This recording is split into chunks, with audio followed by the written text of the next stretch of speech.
Olá pessoal, olha eu aqui de novo trazendo dicas excelentes para vocês para melhorar e ajudar, o seu dia a dia clínico, o seu dia a dia de consultório.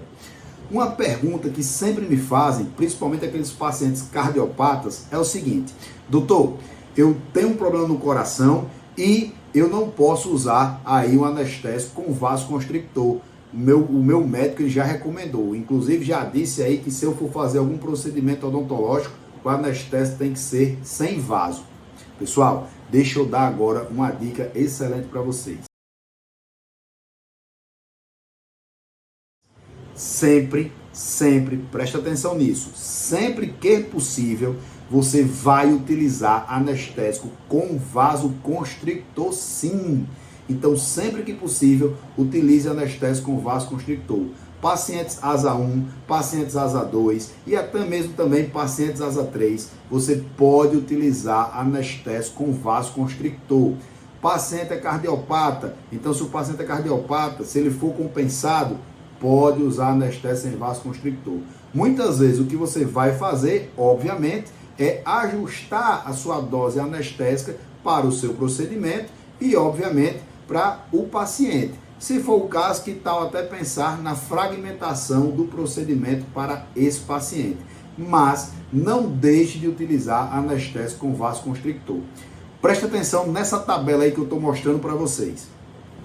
Observe que o anestésico, que nós utilizamos, que o vasoconstrictor que tem nesse anestésico, ele é um vasoconstrictor muito diluído. Olha aí, uma proporção de 1 para 100 mil. Isso quer dizer que esse nosso vasoconstrictor ele é muito diluído. Geralmente, os vasoconstrictores que são utilizados nos hospitais, observe agora que a dosagem ela é muito alta, geralmente de 1 para 1000. O que nós utilizamos é justamente de 1 para 100 mil, ou seja, 100 vezes mais diluído aí do que o vasoconstrictor que é utilizado no hospital. Então, olha aqui para mim. Não esqueça disso. Sempre que possível, utilize anestésico com vasoconstrictor, tá? Embora que venha lá a recomendação para você não utilizar anestésico com vasoconstrictor, lembre-se, quem vai comandar o procedimento é quem irá fazer. Então, se é você, cirurgião dentista, que irá fazer o procedimento cirúrgico ou qualquer outro que seja, você tem autonomia para decidir e para definir se você vai ou não utilizar o anestésico com vasoconstrictor. Então, pega essa dica que eu estou dizendo para você.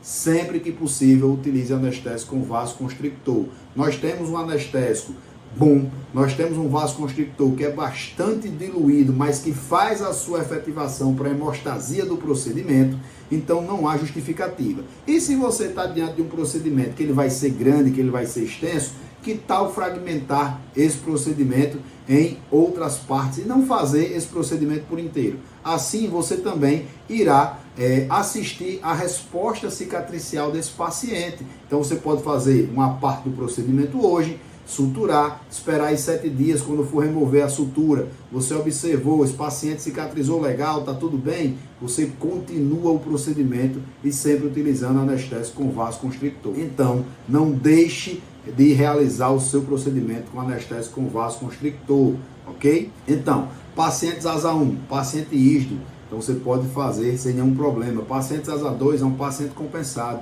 E o paciente asa 3, o ideal é que você encaminhe ele para fazer a compensação e aí você puder fazer o procedimento. Mas se você está diante de um caso em que você tem que fazer o procedimento nesse paciente asa 3, não hesite em usar o anestésico com vasoconstrictor.